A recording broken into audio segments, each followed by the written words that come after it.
Kita akan memulai diskusi kita dengan sambutan dari Ibu Lestari Murdiat selaku Wakil Ketua MPR RI.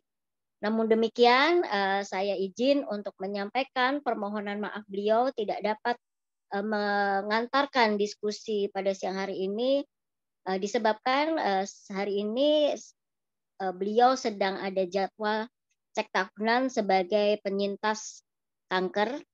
Jadi beliau minta izin untuk tidak bisa mengantarkan diskusi, namun beliau akan terus memantau diskusi kita pada siang sore hari ini. Terima kasih, silakan. Assalamualaikum warahmatullahi wabarakatuh. Bapak Ibu sekalian yang saya hormati, yang mungkin tidak bisa saya sebutkan satu persatu. Kematian akibat penyakit langka ini pada awal kehidupan dan 80% penyebabnya adalah genetik. Dengan penegakan diagnosis harus dengan pemeriksaan laboratorium, karena kita tahu dengan PCR ya, kemudian dengan sequencing, kemudian 6-10% populasi di Indonesia atau sekitar 27 juta orang penyandang disabilitas ini termasuk di dalamnya penyakit langka. Dan kita mengupayakan bahwa sesuai dengan tata kelola kepemimpinan dan tata kelola pemerintahan, di mana kita bersinergi untuk bisa memberikan pelayanan, peningkatan sumber daya, ketersediaan obat dan teknologi, pembiayaan, informasi, dan kemitraan. Di mana ada kebutuhan, ada tantangannya misalnya di dalam deteksi dini itu ada keterbatasan pengalaman dokter, kurangnya pemahaman orang tua, keterbatasan sarana prasarana. Kemudian tantangan kita di diagnosis penyakitnya sendiri, juga ada tantangan terkait keterbatasan pengalaman, kemudian ada keterbatasan laboratorium diagnostik penyakit langka. Tadi saya sampaikan kalau BGSI kita itu ada 7. Ya, kemudian sebenarnya lab-lab PCR di seluruh provinsi itu sebenarnya sudah ada, tetapi memang mungkin tidak sampai kepada sequencingnya. Kemudian penyintas penyakit langka, bagaimana cara mengakses informasi ini maupun dari program-program yang dapat membantu meningkatkan kualitas hidup. Saya berterima kasih bisa diundang untuk berbicara tentang penyakit langka, karena kami berbicara sebagai praktisi ya yang mengerjakan penyakit langka sejak awal. Jadi saya akan share dulu tentang apa itu penyakit langka, dan mungkin kita harus menyamakan persepsi dulu. Apakah sudah terlihat? Ya, siap, sudah Prof. Sudah ya. Jadi ini adalah lambang dari tempat saya bekerja di RSCM, di FKUI, dan di IMERI, juga di Yayasan Penyakit Langka. Dan yang kami kerjakan selalu judulnya adalah Never Ending Struggle to Provide Diagnostic and Treatment untuk semua anak-anak, semua orang Indonesia yang berpenyakit langka. Solusinya bagaimana dan apa sih peranan pemerintah yang diharapkan dalam menangani masalah penyakit langka.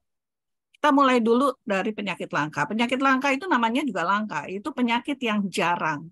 Yang disebut langka itu di setiap negara berbeda-beda, karena tergantung dari fasilitas dari diagnostik di negara tersebut. Kalau kita lihat di Amerika, mereka bilang penyakit langka kalau dia 1/1500, kalau di Eropa 1/2000. Nah, kita sendiri di Indonesia, karena kita tidak mempunyai fasilitas diagnostik yang merata dan lengkap, maka kita mengambil sesuai dengan Australia dan Taiwan, itu kita mengambil jika jumlah pasien yang belum sampai 2000, maka kita anggap itu sebagai penyakit langka. Nah, penyakit langka itu adalah diagnostik ya, jadi etiologi. Jadi bukan misalnya kejang, itu bukan penyakit langka. Ya, atau CP itu bukan penyakit langka. Tetapi penyebabnya. Jadi ada 10.000 sekarang penyakit langka ya. Dan setiap kali itu pasti ada yang baru.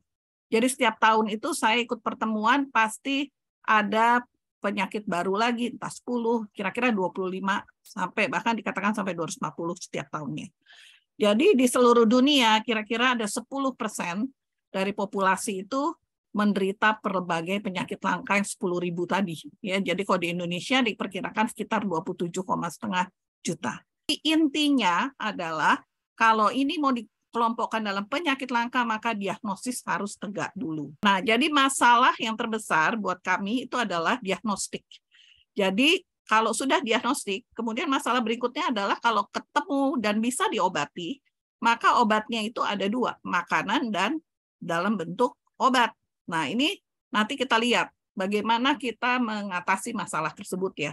Karena kita tidak bisa menunggu siapa-siapa pasien di muka kita dan kita harus mengupayakan. Jadi itulah prinsipnya yang kami kerjakan. Jadi kita mulai dari satu poliklinik di bagian anak yang mengerjakan pasien-pasien dengan penyakit langka. Kita tidak punya lab, kita tidak punya fasilitas, tapi yang kita punya adalah nawaitu untuk menolong anak-anak itu. Sehingga pasti ada jalan yayasan. Ya, ini adalah yang saya katakan bahwa kita lakukan diagnostic day yang kita kerjakan sudah bertahun-tahun ya, dengan sudah menolong banyak orang, dan saya juga sudah meluluskan banyak dokter yang sekarang tersebar di seluruh Indonesia. Dan selain itu kami juga sharing untuk seluruh pasien dengan mahasiswa kedokteran mahasiswa PPDS untuk anak ya, itu mereka sharing dari seluruh Indonesia, kasusnya dipresentasikan lalu kami diskusikan, jadi ini pengikutnya dari seluruh Indonesia. Nah, dengan cara demikian kami bisa menegakkan diagnosis begitu banyak kasus ya, dan dengan bantuan dari beberapa laboratorium networking. Nah, ini kalau dilihat ini adalah yang termasuk ini tadi, obat ini adalah termasuk obat-obat yang termahal di dunia. Masalahnya apa? Obat tidak tersedia. Tapi yang paling menyedihkan, obat yang harganya sudah 6 miliar itu dikenakan pajak kemahalan yang harganya 17,5%. Nah, inilah yang membuat semua tentu kita merasa kok harusnya negara ya yang bayarin, kok ini orang tuanya udah bayar sendiri, kok masih dipajakin. Dan dipajaknya pajak kemahalan lagi. Nah, inilah yang menjadi perjuangan kita, karena kami percaya bahwa semua anak itu punya hak seperti warga negara Indonesia lainnya. Ya, jadi mendapatkan pelayanan kesehatan yang baik. Tapi kalau orang tidak pernah belajar, bagaimana dia mau tahu, Pak? Nah, oleh sebab itu kenapa saya sekarang melakukan bersama IMERI ya, dan Ikatan Dokter Anak Indonesia juga kita mensosialisasi untuk pelatihan. Pelatihan itu tidak berbayar ya Pak ya, untuk semua dokter-dokter yang ada di puskesmas untuk mengenal apa sih kelainannya. Kita punya artificial intelligence yang dipakai itu juga free, gratis. Karena saya percaya kalau kita deteksi dini, karena saya punya pasien saya Cornelia de Lange Pak, itu bisa bicara. Bisa berbicara. Saya terima kasus umumnya tidak bisa bicara, tapi kasus saya dari bayi sudah saya diagnosis, lalu saya periksa telinganya ada masalah, mata ada masalah. Nah, itu semua diperbaiki dengan stimulasi yang kuat, anaknya bisa bicara, Pak, bisa jalan. Nah, itu penting sekali memang. Dan Bapak sendiri merasakan ya memang itu tidak ada. Ini adalah upaya kami karena saya berhadapan dengan anak-anak yang seperti ini dan saya tahu anak itu bisa menjadi bagus. Jadi anaknya pinter kan, berarti ibunya saja tidak membayangkan. Pasien saya yang PKU itu, dia bisa 5 bahasa. Kalau dia lahir di Indonesia, ceritanya beda. Ya, karena tidak ada screening. Nah, itulah yang sekarang hak dari semua anak Indonesia adalah di screening. Jadi kita bisa, tapi kalau screening nggak ada obatnya, ya nggak ada gunanya. Jadi pemerintah harus mengupayakan, kalau obatnya murah ya beli dong, gitu kan. Kasihlah buat anak-anak kita, karena dia juga bisa nanti jadi aset negara. Siap, silakan Opung. Ya, jadi pertama dan terutama kita sampaikan terima kasih banyak kepada Profesor Damayanti atas segala kontribusi, segala perjuangannya dalam menangani penyakit langka ini. Ibu Profesor telah membuka cakrawala kita, bahkan sampai kepada tingkat kebijakan pemerintah. Ya, alhamdulillah ada kemajuan, baik dari BPJS, dan tentu dapat kita pahami aturan yang mengatakan bahwa dispensasi bebas pajak maupun bea cukai berdasarkan ketentuan bahwa yayasannya haruslah yayasan yang berbadan hukum. Saya kira pembatasan ini sangat penting, kalau tidak makanan dan obat itu bisa menjadi komoditi, ya, barang dagangan di pasar bebas, ya, kalau tanpa aturan itu. Ya, yang ketiga, ada tekanan dari Ibu Profesor agar supaya kita mau belajar, saya kira terutama dari Vietnam. Jadi mestinya ini juga untuk Komisi kesehatan di DPR. Ya kalau studi banding, jangan studi banding yang pik lah. Pergilah ke Vietnam, kenapa negara itu bisa menanggung sampai 5 tahun. Bebas, gratis. Ya, baiklah belajar ke sana. Dan poin yang terakhir, LPDP itu memiliki dana abadi beasiswa 145 triliun. Itu adalah keterangan Menteri Keuangan Sri Mulyani di DPR tanggal 2 Maret yang lalu.